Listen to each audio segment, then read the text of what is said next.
3 years after my sister defended my attacker, he struck again, at her own wedding. Now she's divorced, in therapy, and drowning in guilt.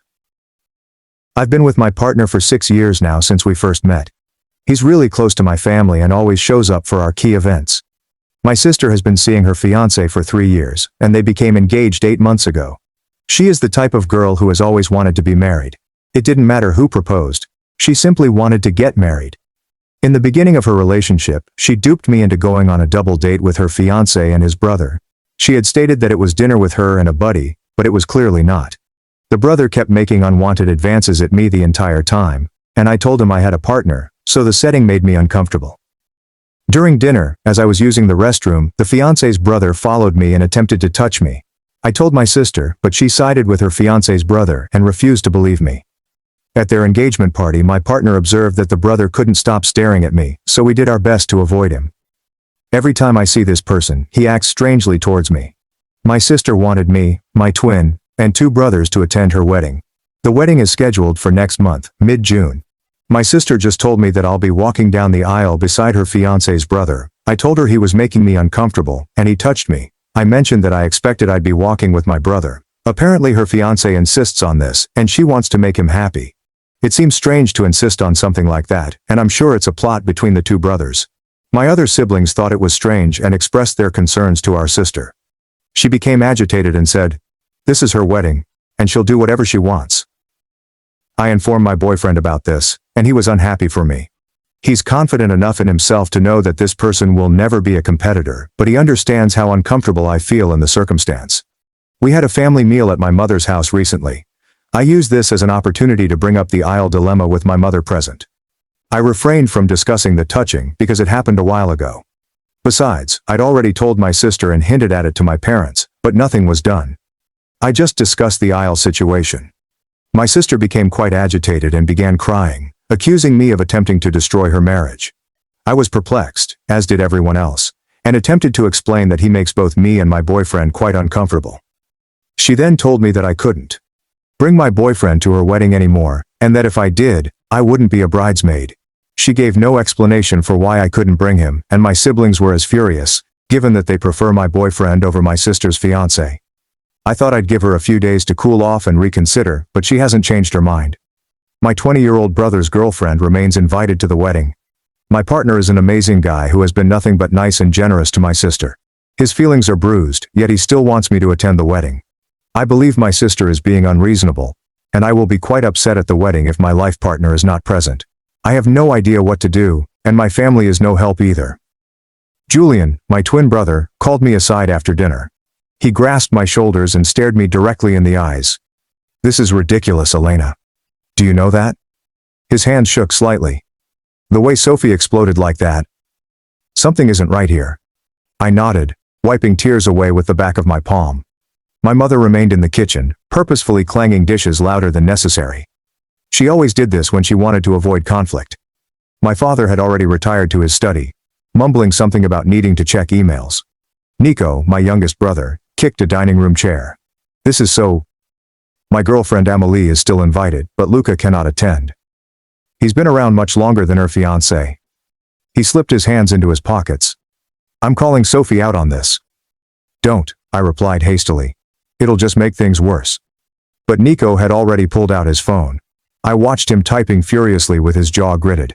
Within seconds his phone vibrated. His expression hardened as he read the response. She says, "It's different because I'm in the wedding party and you're just a bridesmaid." He slammed his phone on the table. "Like that makes any sense." Julian went back and forth through the dining room. "We should talk to her together. All 3 of us make her see sense." I shake my head. "You didn't notice her expression when I brought it up." She looked at me as if I were an enemy. My voice cracked. All I said was that Adrian makes me uncomfortable. "Adrian!" Julian spat out the name. "That is his name. The creep who refuses to leave you alone." I had not intended to utter his name, but it slipped out. I dropped into a chair, my legs suddenly weakening. At the engagement reception he kept making reasons to be near me. Luca noticed before I did. We spent half of the night dodging him. Nico threw his fist upon the table. "And now Sophie wants you to walk arm in arm with him while your actual boyfriend sits at home." My mother eventually came from the kitchen, dish towel in hand. She refused to meet my gaze. Maybe you should just do what your sister asks, Elena. It's only a day. Mom. Julian whirled on her. Are you serious now? She twisted the dish towel in her hands. I just don't want to see the family torn apart over this. The family is already being torn apart, Nico told me, by Sophie and her insane demands. My phone vibrated. Luca's name appeared on screen. I responded quickly, anxious to hear his voice. Hey, he said softly. How did it go? Terribly. I stepped out onto the back porch for privacy. She banned you from the wedding. Silence stretched between us. I could hear him breathing and absorbing the information. Eventually, he spoke. Why don't you want to stroll with that guy? Because I dared to say it in front of our mother? I sat on the porch steps, bringing my knees up to my chest. Luca, I'm very sorry. This is quite unfair to you. Quit apologizing. This isn't your fault. His voice was calm, but I could hear the pain beneath. After 6 years together, you've decided not to invite me to your sister's wedding because you want to protect yourself from a predator. The word lingered in the air between us. Predator. We'd never said it out, but we both knew Adrian was like that. I don't know what to do, I admitted. Part of me wants to skip the whole thing, but then I'll be the sister who ruined Sophie's wedding. You wouldn't be ruining anything. She's doing that all on her own. Luca was silent. But I know how much your family means to you. If you need to go, I'll understand. Without you? Walk down that aisle with Adrian while you're sitting at home? My tone was raised. That's not happening. Then don't go, he replied simply. Elena, you've spent your whole life trying to keep peace in your family. Maybe it's time to choose yourself. After we hung up, I sat on the porch until the sun began to drop. Julian met me there carrying a blanket and 2 mugs of tea. I called Sophie, he continued, sitting alongside me. Tried to talk sense into her, and she hung up on me. He handed me a mug, but not before saying some horrible things about you. Trying to divert focus away from her big day. I laughed bitterly.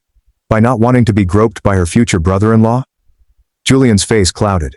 Is that what happened? He actually touched you? I stared at my tea, watching the steam rise. 3 years ago, on that double date she duped me into, he followed me to the restroom and... I couldn't finish the statement.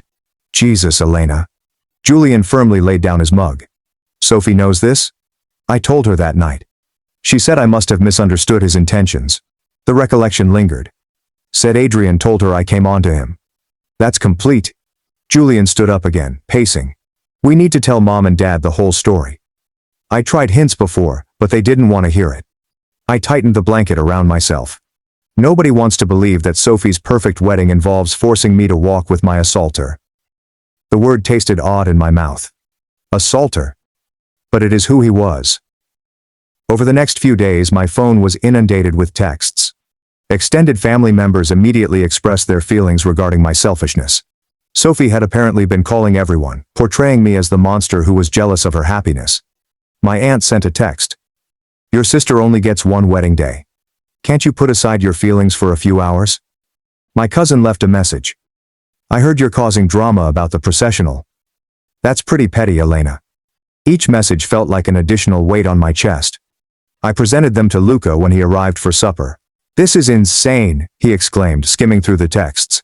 She's turned the entire family against you. Not everyone. I pointed to the living room where Julian and Nico were preparing a movie. The boys are on my side. 3 against the rest of the family. Luca put down my phone. Those aren't great odds. Nico heard and came over. Actually, I've been doing some digging. Amelie's cousin went to college with Adrian. She says he had a reputation for being handsy at parties. My stomach twisted. Of course he did. There's more, Nico added.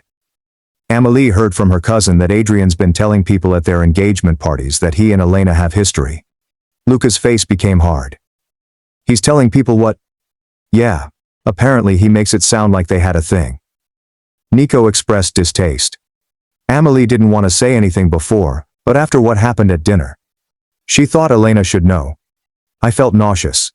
Adrian was fabricating a story in which we had agreed on something, laying the groundwork for further deception.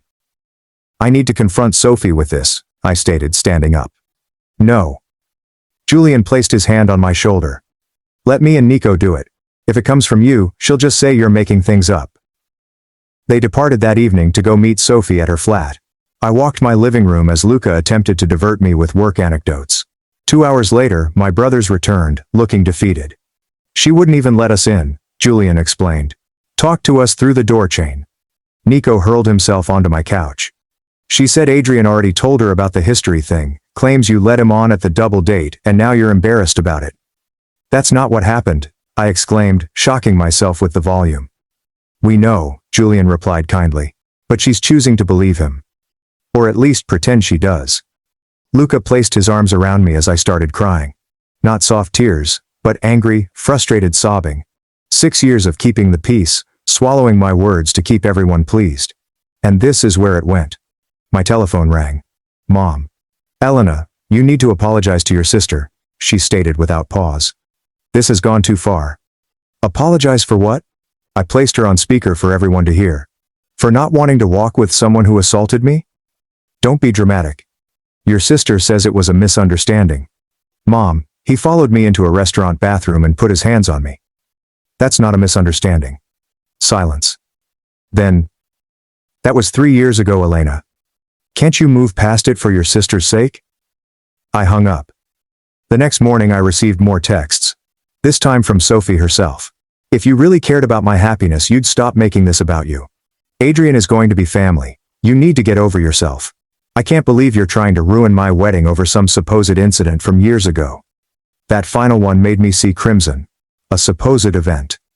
I screenshotted each message and emailed it to my brothers. Within minutes they both called me. That's it, Julian said. I'm done trying to reason with her. Same, Nico said. If she wants to prioritize that creep over her own sister, that's on her. Despite their encouragement, I felt split. The wedding was 4 weeks away. RSVPs have been sent. My bridesmaid dress hung in my closet, a lavender memory of happier times when Sophie and I planned our ideal weddings together. Luca saw me gazing at the outfit one evening. You don't have to decide right now, he said me, throwing his arms around me from behind. The wedding is in 4 weeks, and you can decide on the morning of if you want. He kissed my temples. Whatever you choose, I support you. Even if I go without you? His arms tightened slightly. Even then though, I'd be lying if I said it wouldn't hurt. I turned into his arms to face him. It's not fair.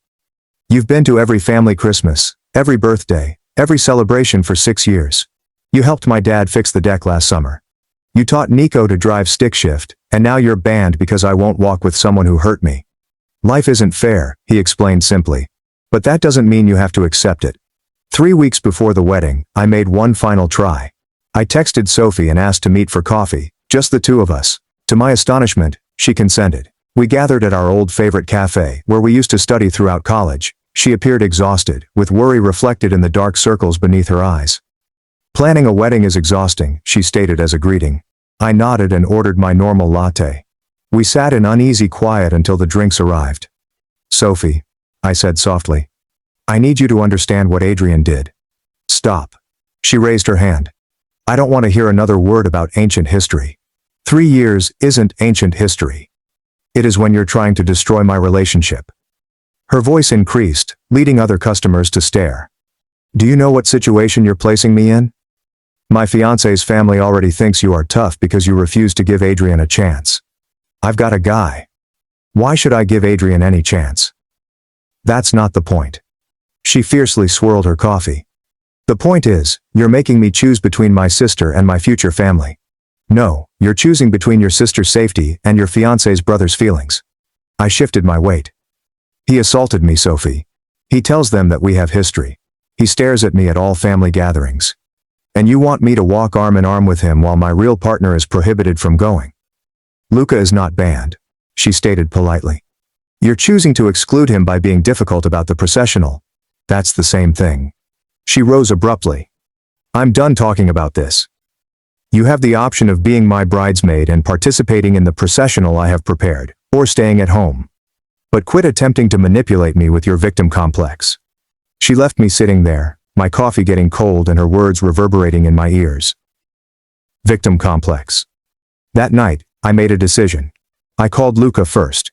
He answered on the second ring, and I could hear his concern before I said anything. I'm done, I said, my voice unusually calm. I'm not going to the wedding. Are you sure? He inquired kindly. I don't want you to regret this later. The only thing I'd regret is walking down that aisle with Adrian while you're sitting at home. I held my phone more tightly. She described it as my victim complex. Can you believe it? Luca was silent for a bit. When he spoke, his voice was tense with repressed wrath. She's deceiving you. Do you know that? I knew, but seeing him say it aloud made it more real, and it stung more than I had anticipated. The next morning, I awoke to find Julian and Nico already in my apartment. They had let themselves in with the spare key and were preparing breakfast in my kitchen. We figured you might need moral support, Julian explained, cooking pancakes and food.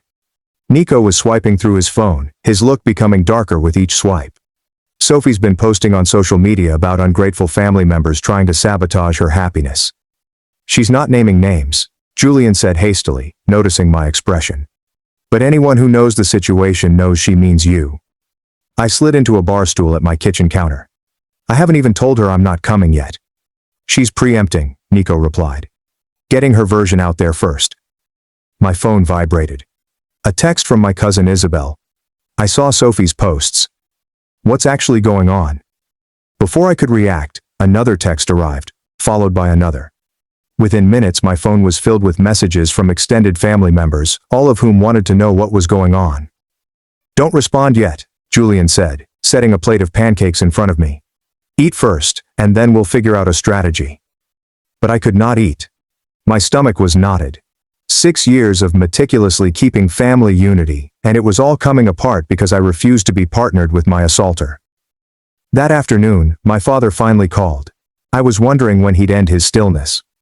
Your mother is very upset, he said, revealing everything I needed to know about where this talk was going.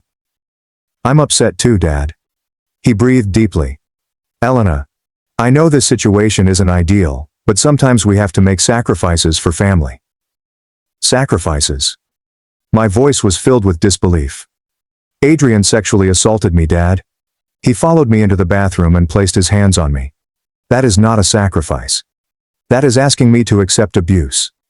That's a very serious accusation, he stated cautiously. This is not an accusation. This is what occurred. I was pacing with my free hand clenched into a fist. I informed Sophie immediately. I tried to tell you and Mom. Nobody wants to hear it. Your sister says you misunderstood. I didn't misunderstand him pressing me against a wall. I didn't misunderstand someone following me into a bathroom and grabbing me. I did not misinterpret having to physically shove him away and lock myself in a stall until he departed. Silence on the other end. Then why didn't you tell us this earlier? I tried, but every time I brought it up, you and Mom changed the subject, or Sophie interrupted to say I was being dramatic. Tears were spilling down my cheeks now. And now she wants me to link arms with him and smile while my boyfriend of 6 years sits at home. Maybe if you just talk to Adrian.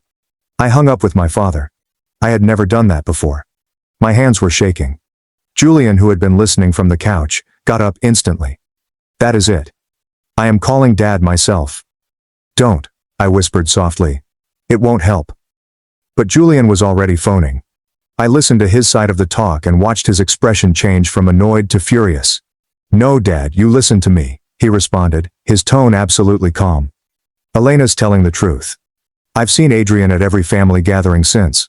The way he looks at her and tries to approach her is predatory. And you're asking her not only to be near him, but to physically touch him in front of everyone she cares about. A pause, followed by, I don't care if it rocks the boat. Some boats should be rocked. He hung up and turned to me. Dad says I'm being influenced by your version of events. Nico hurled a pillow across the room, frustrated. This is insane. How come everyone is siding with Sophie and not listening to Elena? Because it's easier. I replied gently. It's easier to believe I'm being dramatic than to accept that Sophie is choosing her fiancé's family over her sister's safety. That evening, Luca arrived after work. He discovered me surrounded by printed screenshots of text messages, attempting to arrange them chronologically. What is all this? He asked, placing down his laptop bag. Evidence, I stated, in case I need to explain to people why I'm not at the wedding. He sat near me and picked up one of the papers. It was a screenshot of Sophie's text regarding my alleged encounter. You don't owe anyone an explanation, he remarked kindly. I know, but I also know how this family works. If I don't have receipts, I'll be painted as the sister who was jealous of Sophie's happiness and skipped her wedding out of spite. Luca drew me into his side. Have I told you lately how proud I am of you? For what? For causing family drama 4 weeks before my sister's wedding. For standing up for yourself. For refusing to be silenced. For choosing your safety over keeping the peace. He kissed the top of my head. I know how hard this is for you. The following few days were a whirl of family politics. Aunts and uncles called, each attempting to mediate. Most of them began with some variation of, and I am sure this is all a misunderstanding. My Aunt Helena was the absolute worst. Elena dear, you know how men can be. Sometimes they're just more affectionate than we're comfortable with. That doesn't make them bad people. He followed me into a bathroom, Aunt Helena. Well, maybe he just needed to use the facilities too. It was the women's bathroom. That briefly silenced her. Still, is it worth missing your sister's wedding over something that happened years ago? I began keeping track of how many family members used the statement years ago, as if time had made assault acceptable. By day 3, I'd reached 14. Nico's girlfriend Amelie came by suddenly one afternoon. She appeared worried, fiddling with her car keys. I need to tell you something, she said. About Adrian. My stomach sank. What about him? My cousin. The one who went to college with him. She reached out after Nico told me what was happening. Amelie sat down, still holding her keys. She said she didn't tell me everything before. Adrian, he had to leave his fraternity junior year. There were multiple complaints from girls at parties. Complaints about what? I inquired, although I already knew the answer. Inappropriate touching. Following girls who were trying to get away from him. One girl said he cornered her in a bathroom at a frat party. Amelie's gaze met mine. Sound familiar? I felt nauseous. Did anything happen to him? The fraternity quietly removed him, but the school didn't take action because no one filed formal reports. The girls were all told it would be he said, she said, and Adrian's father apparently donated a lot to the school. Of course he did, I said, laughing cruelly. Let me guess. His family has money. Amelie nodded. Old money. The kind that makes problems go away. After she departed, I sat with this newfound knowledge. Adrian wasn't just some creep who targeted me. He was a serial predator, shielded by wealth and position. My sister was marrying into that family. I called Julian immediately. We need to tell Sophie about Adrian's history. She won't believe it, he explained. You know she won't. We have to try. So we did. Julian, Nico and I visited Sophie's place that evening. This time, she let us in, despite the fact that her fiancé was clearly present. We have information about Adrian that you need to hear, Julian told you. Sophie's fiancé Luca tightened up immediately. If this is another attempt to slander my brother. It's not slander if it's true, Nico interjected. He was kicked out of his fraternity for assaulting multiple women. That's a lie, Luca stated plainly. Adrian left the fraternity because he was too busy with his studies. Amelie's cousin was there, I explained. She knows girls who filed complaints. Sophie laughed when she heard Amelie's cousin. How convenient. A friend of a friend of a friend says something bad about Adrian just when Elena needs ammunition against him. This isn't ammunition, I remarked, frustrated. This is a pattern of behavior. He did to those girls exactly what he did to me. What he allegedly did to you, Luca clarified. Adrian told me what really happened that night. You came onto him. He politely declined because you had a boyfriend, and now you're embarrassed about it. That's not what happened. I got up, my entire body trembling with wrath.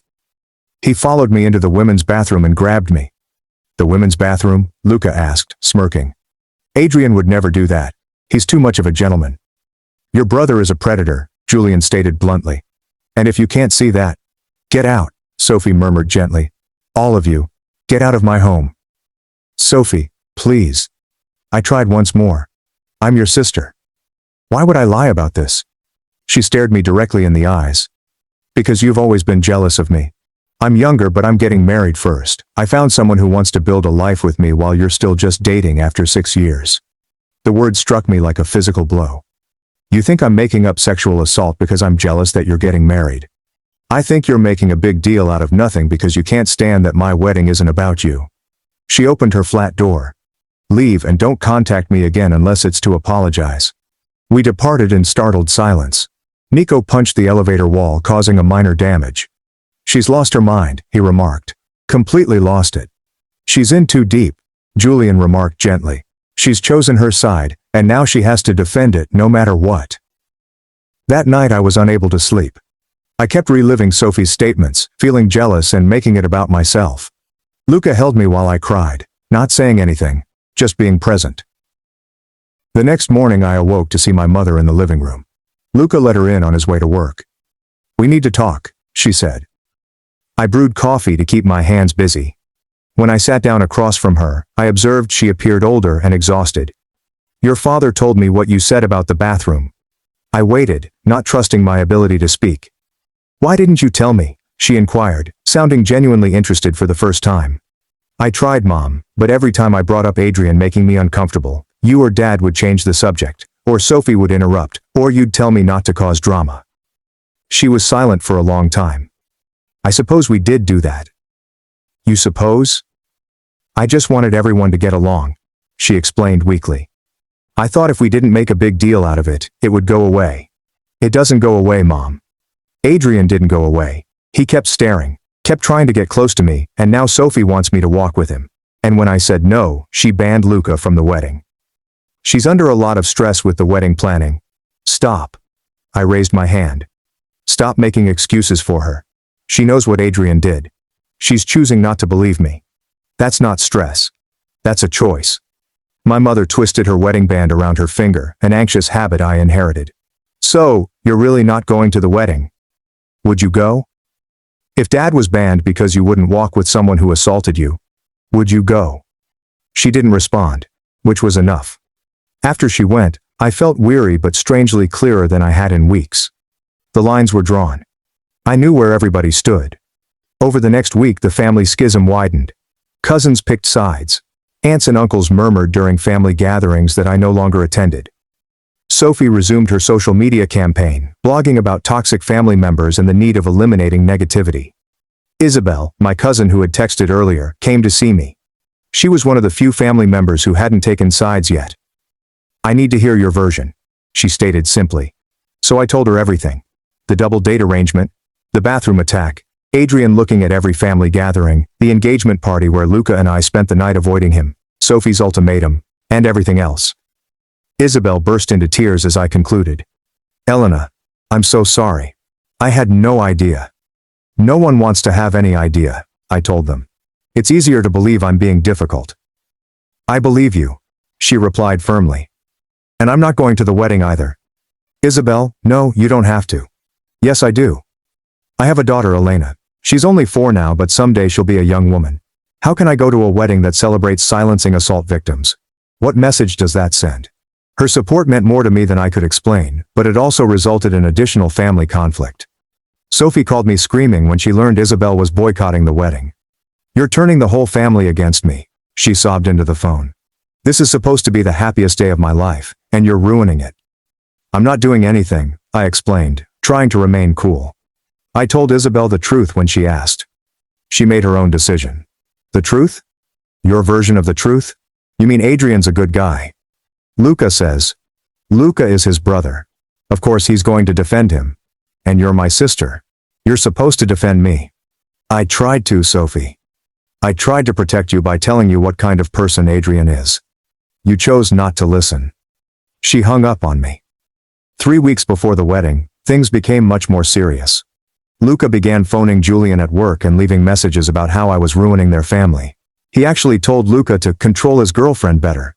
Luca explained, showing me the SMS messages. "Like your property I'm supposed to manage," he exclaimed. "I'm so sorry you're getting dragged into this. I told you." He clasped my face in his hands and said, "Hey, we're a team. Your battles are my battles. Though, I have to say your future brother-in-law seems like a real piece of work. Apple doesn't fall far from the tree, apparently." Luca's jaws constricted. "Has Adrian tried to contact you?" "No, thank God, though Nico said he saw him at the gym yesterday. Adrian made some comment about looking forward to the wedding. That's it." Luca took out his phone. "I'm calling Julian back. This needs to stop." I listened as Luca gently but firmly informed Julian that any more contact from him or Adrian would result in legal action. The threat of attorneys seems to work. The calls ceased, but the familial pressure continued. Every day brought new attempts at reconciliation, but they all followed the same pattern. I must apologize. I should be a bigger person. I should think about Sophie's happiness. Nobody mentioned Sophie should think about my safety. Julian and Nico arranged an intervention 2 weeks before their wedding. They arrived at my apartment with Chinese takeout and a bottle of wine. We've been thinking, Julian explained, unpacking the food. Maybe you should write Sophie a letter. Lay out everything one final time. Then at least you'll know you tried everything. What's the point? I inquired. She won't believe me. The point is your own peace of mind, Nico explained. Years from now, you'll know you gave her every chance to make this right. So I wrote a letter. It took me 4 days and several drafts. I explained everything. The attack, Adrian's persistent behavior, my attempts to resolve it discreetly, her failure to believe me, and the unfairness of banning Luca. What I said was this. I love you, Sophie. You're my sister, and that will never change. But I cannot and will not put myself in a position where I have to touch the man who assaulted me. I cannot celebrate while my partner of 6 years is excluded for the crime of supporting me. If you change your mind, even at the last minute, we'll be there. But I won't sacrifice my safety and self-respect for anyone, not even you. I emailed it to her email address and waited. The response arrived within hours. Not from Sophie, but from Luca's brother Adrian. Your sister showed me your manipulative letter. It's clear you're mentally unstable and determined to destroy our happiness. You're no longer welcome at our wedding or in our lives. Any further contact will be considered harassment. I stared at the email, reading it repeatedly. Sophie has already been assimilated into Luca's family. No longer an individual, but a member of a group that did not include me. That's it then, I said Luca, showing him the email. He read it, and his expression darkened. Mentally unstable. They're really going all in on the gaslighting. I'm done, I replied. And I intended it. I tried. My conscience is clear. The final week before the wedding felt unreal. Family members made last-ditch efforts to persuade me to reconsider my mind. My bridesmaid dress hung in my wardrobe like a ghost. Sophie blocked me on all social media, but Julian told me she was uploading beautiful wedding prep photographs as if nothing was wrong. 4 days before the wedding, my father made one final attempt. He arrived at my apartment alone, appearing uncomfortable. Your mother has no idea I am here, he said. Okay. I've been thinking about what you said about the bathroom. He was unable to meet my gaze. I believe you, Elena. The words should have meant something, but they were too late. But you still think I should go to the wedding? He exhaled. I think sometimes families have to work around difficult people. We don't have to like everyone, but we show up. Adrian isn't difficult, Dad. He's dangerous. And Sophie is choosing him over me. She's choosing her fiancé's family. It's not the same thing. It's exactly the same thing. I was too tired to be angry any longer. Dad, what would you do if someone hurt Mom? Would you just work around them? He did not respond, but his silence told volumes. After he went, I sat in my apartment, staring at the family photos on my wall, including Sophie and me at Christmas last year, laughing at something Julian had said. The 5 of us siblings attended our parents' anniversary party. Luca and I celebrated Thanksgiving with my entire family. Those moments felt like they were from another lifetime now. The night before the wedding, I couldn't get comfortable. Luca suggested we go out and do something to take my mind off things, but everywhere we went, I pondered what was going on at the rehearsal dinner that I was not attending. She made her choice, Luca softly reminded me as we strolled through the park. You can't save someone who doesn't want to be saved. I know. It just hurts. I know it does. He squeezed my hand. But I'm proud of you for choosing yourself. My phone buzzed while we strolled. Nico texted, rehearsal was weird without you. Sophie had Luca's cousin step in as a bridesmaid. Mom cried. Dad seemed unhappy. Adrian joked that you were too delicate to fulfill wedding chores. I switched my phone off. Tomorrow, as Sophie walked down the aisle, I'd be anywhere but there. And for the first time since the mess began, I was positive I was making the proper decision. The morning of the wedding was dreary and drizzling, which seemed suitable. I awoke early, as if my body had not received the signal that I didn't need to be somewhere. Luca was already awake and preparing coffee in the kitchen. How are you feeling? Strange, I confessed. Like I should be somewhere else. You are exactly where you should be, he firmly stated, offering me a drink. My phone started buzzing at 7 a.m. Text messages from extended relatives wondering if I had changed my mind, if I was coming, and if there was still time to rectify this. I switched it off without responding. Julian and Nico arrived around 10 o'clock, dressed in groomsman garb. They appeared attractive but uncomfortable. "We wanted to see you before we went," Julian explained. "Make sure you're okay." "I'm okay," I said, mostly meaning it. "You two look good." "Feel like traitors," Nico mumbled, yanking on his tie. "You're not traitors.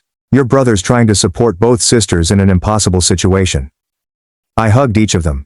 "Go try to have fun." They departed reluctantly, and the apartment seemed too quiet. Luca suggested we go wherever, but I couldn't seem to get off the couch. "I keep thinking about when we were kids," I confessed. "Sophie and I used to plan our weddings together. We'd be each other's maids of honor. Our kids would grow up together. We had it all figured out." "Life rarely goes according to our childhood plans," Luca explained gently. "I know. I just never imagined it would go this wrong." Around noon, as I realized the ceremony was about to begin, I finally broke down. Luca held me while I grieved, grieving not just for the wedding I was missing, but also for the relationship with my sister, which would never repair. "She chose him," I exclaimed. "She chose a predator and his enabling family over her own sister. She chose the illusion of a perfect wedding over the reality of who she was marrying into," Luca corrects. "And someday she'll have to face that reality." As it turned out, someday arrived sooner than anyone anticipated. The reception was scheduled for 3 p.m. I knew this since Nico texted me the timeline weeks ago, when we still assumed I'd be there. At 3:30 my phone rang. "Julian. Elena, something happened." His speech was strained, barely heard above the background commotion. I sat up straighter. "What's wrong?"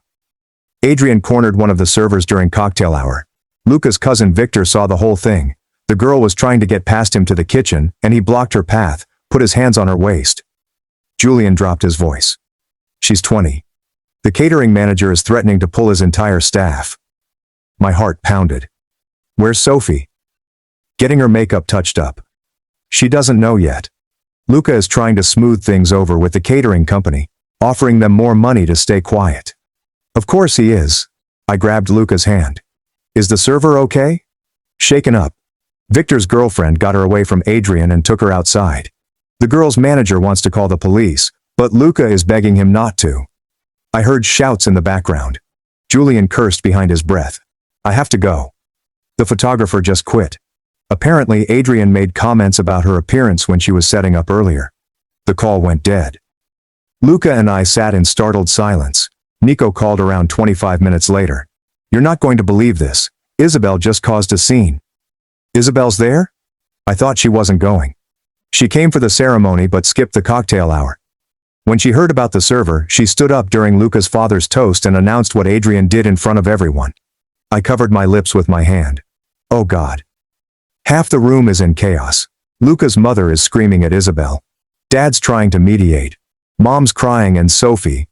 Nico sighed. "Sophie slapped Isabel." "She what?" "Slapped her right there in front of 180 guests. Then she grabbed the microphone and said anyone who believed Isabel's lies could leave." My phone beeped. Another call coming in. "Nico, Julian's calling. I'll call you back." I switched over. Julian was breathing rapidly. "Elena, it's getting worse. 3 of Luca's fraternity brothers just confronted Adrian about the server. Turns out they knew about his history at college.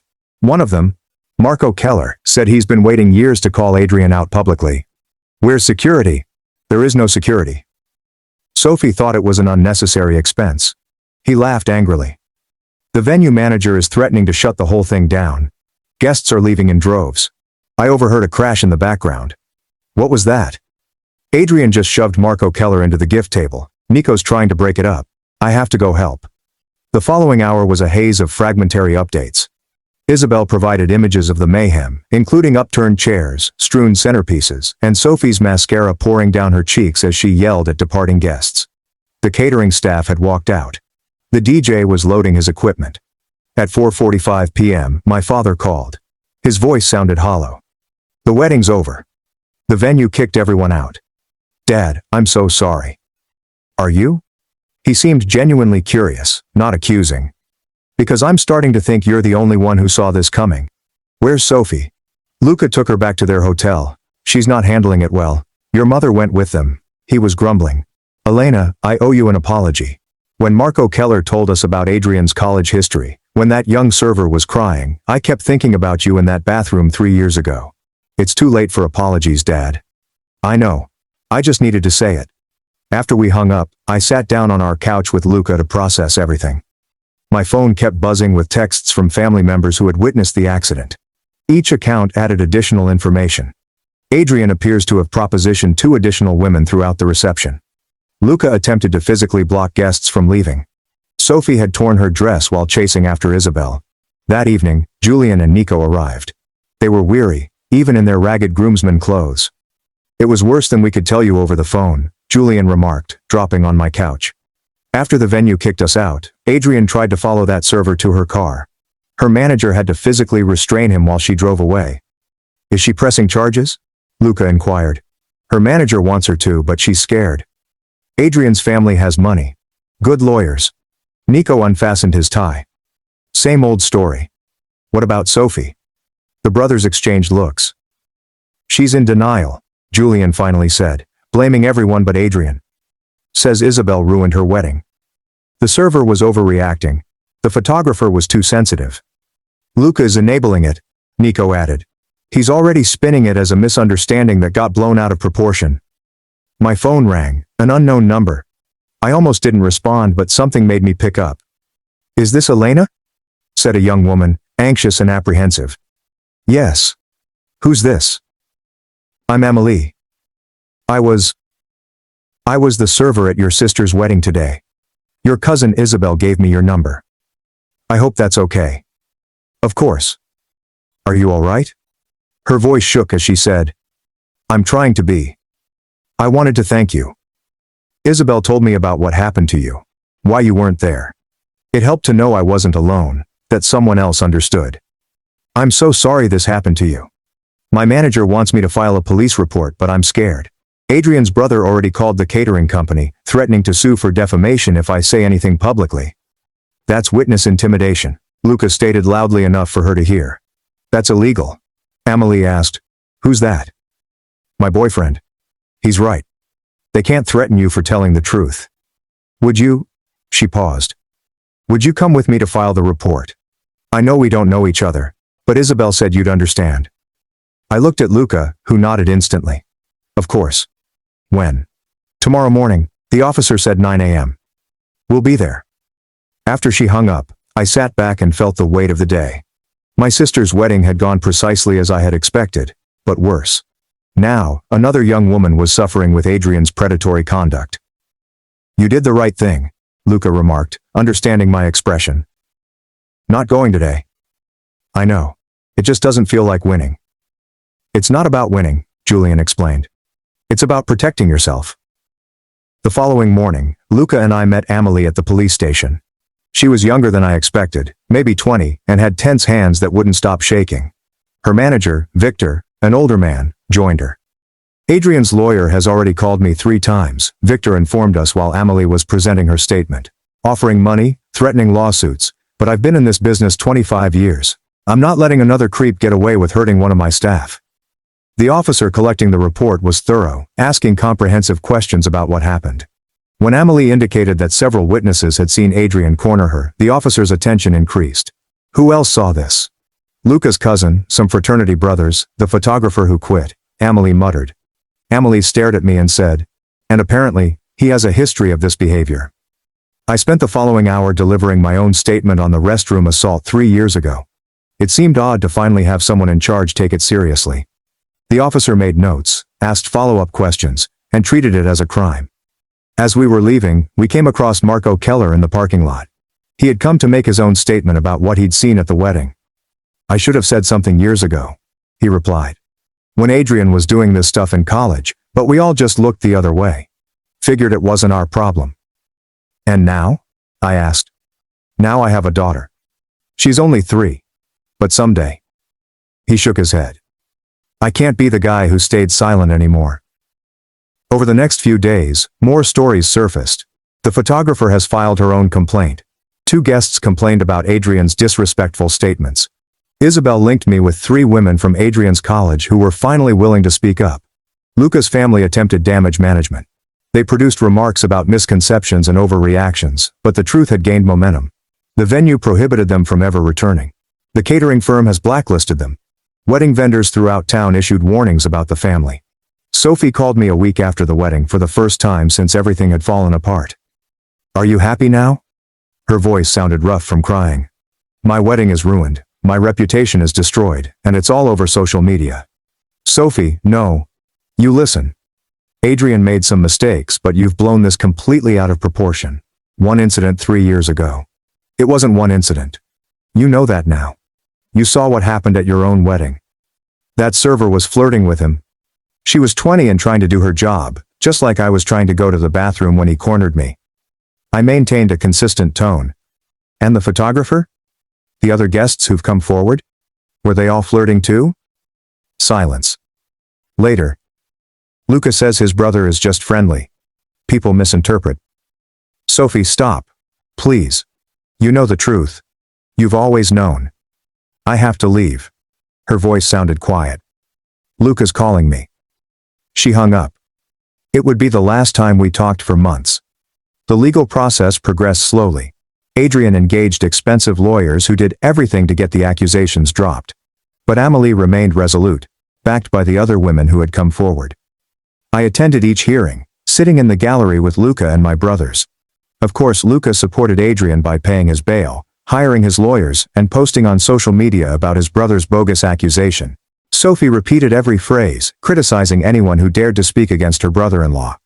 4 months later, on a Tuesday afternoon, Julian called me at work. "Sophie left Luca."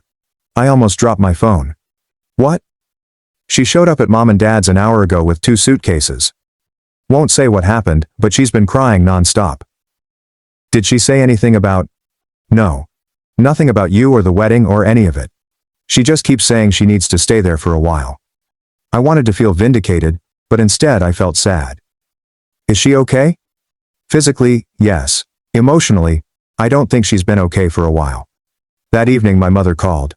"I know you and Sophie aren't speaking, but I thought you should know she's home," she whispered quietly. Julian informed me. "Elena." She paused, selecting her words carefully. She found messages on Luca's phone.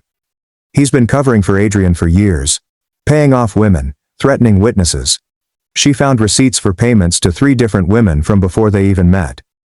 So she finally believes Adrian's a predator. She found photos. My mom's voice broke. Photos Adrian had taken of women without their consent, including— her breath caught. "Including one of you from the engagement party. You didn't even know he was taking it." I slid into my bed feeling terrible. He had photos of me? Luca had been keeping them on his phone as insurance, in case you ever went public with the assault. Oh God! "There's more," my mother added. "Sophie found messages between the brothers from right after your wedding confrontation. Adrian was bragging about how he'd finally get to touch you during the processional. Luca was encouraging him." I could not talk. Luca took the phone from me and gently spoke with my mother while I pondered the information. What had my sister's fiancé and his brother been planning? What if I had walked down the aisle with Adrian? 3 days later, a letter appeared in Sophie's handwriting. "Elena, I'm not sure where to begin with this. I'm sorry doesn't seem appropriate. I knew it was too difficult to express. But both are correct. I apologize. I knew. I knew when you told me about the restroom. Adrian always observed you during family gatherings, and I knew. I knew when I told you to walk with him. I knew. I picked my fairy tale above my sister. Luca showed me the images Adrian had taken of you. I laughed about them. Said it demonstrated your want for attention. That's when I realized what I'd been ignoring. What you and everyone else were trying to tell me. I am not asking for forgiveness. I do not deserve it. I just wanted you to know that I know now. I had always known. I was just too cowardly to admit it. I'm getting divorced. I am in treatment. I'm trying to figure out how I became someone who would sacrifice my sister for a wedding. You were correct about everything. I'm sorry I didn't listen. Sophia." I read the letter 3 times before presenting it to Luca. He held me as I cried, not joyful or sad tears, but tears of relief. "Are you going to respond?" he inquired. "Not yet. Maybe not ever. I don't know. Whatever you decide, I'm here." The following few months were a whirl of legal proceedings and family dynamics. Adrian eventually pleaded guilty to lesser charges in order to avoid a trial, which included 8 months of probation, obligatory counseling, and a restraining order prohibiting him from contacting Amélie or me. Not enough, but something. Luca divorced Sophie as she refused to continue supporting Adrian. He attempted to force her to pay for the cancelled wedding, but her lawyer immediately shut that down. Sophie had also saved receipts for every threat, payoff, and cover-up the brothers had organized. I did not contact Sophie at this period, neither did she. Beyond that one letter, we were in parallel orbits, each healing independently from the tragedy of that connection. Julian broke the impasse. She asks about you, he stated over one of our frequent dinners. Every time I see her, what does she want to know? If you're okay. If you're happy. If you'll ever forgive her. I don't know if I can, I acknowledged. She knew Adrian assaulted me and still tried to force me to touch him. How do you forgive that? You don't have to, Luca replied. Forgiveness isn't mandatory. But as time passed, I began to think of Sophie differently. With empathy rather than rage. She had been so desperate for her fairy tale wedding that she had traded everything real for something unreal. She'd lost her sister, split her family, and married a man who helped his brother prey on women. A year after the wedding, I finally replied to her letter. Only one line. I am delighted you are getting help. She did not respond, but Julian informed me she cried when she read it. Life moved forward. Luca and I got engaged with a modest proposal at home. There's no need for huge gestures. We planned a small wedding for our closest family and friends. No large bridal parties, no forced pairings, and no drama. When it came time to send out invites, I glanced at Sophie's name on my list for a long time. Luca discovered me there, pen hovering over the envelope. You don't have to invite her, he replied. No one would blame you. I know. I set down the pen. I'm not ready. Maybe I'll never be ready. That's okay too. We married 6 months later, in a tiny ceremony in my parents' backyard. Julian was Luca's best man. Nico walked me down the aisle. My parents cried. Isabel delivered a great reading about choosing love over fear. Sophie wasn't present, but she sent a card. I wish you all the happiness I almost stole from you. May your marriage be founded on facts, not fairy tales. With love and regret. Sophia. I kept the card but did not react. Some bridges, once burned, cannot be rebuilt. But maybe that is acceptable. Perhaps the lesson is not about forgiveness or reconciliation. Perhaps it's about learning to choose yourself, even if it means sacrificing everything. Perhaps especially then.